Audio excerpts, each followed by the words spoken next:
You have watched 20 plus DevOps videos. But if I ask you how the real system works, you are not able to explain it. Honestly, this is not your fault.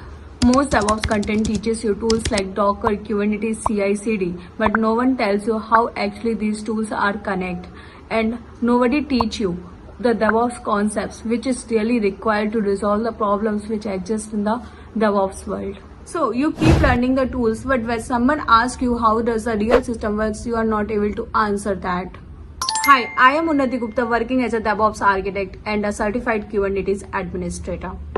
I have worked on real systems where things break, scale, fail in production. So this series is not just about the tools. I am not going to just show you how to use Docker, Kubernetes like other videos.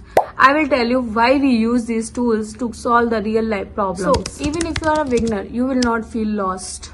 By the end of this series, you will not just know the tools, you will understand how the real system works, how concepts actually applied on the problems. And that's what actually makes you a real engineer. So if you are serious about to learn DevOps, AIOps, make sure follow this series. This series will be different from others.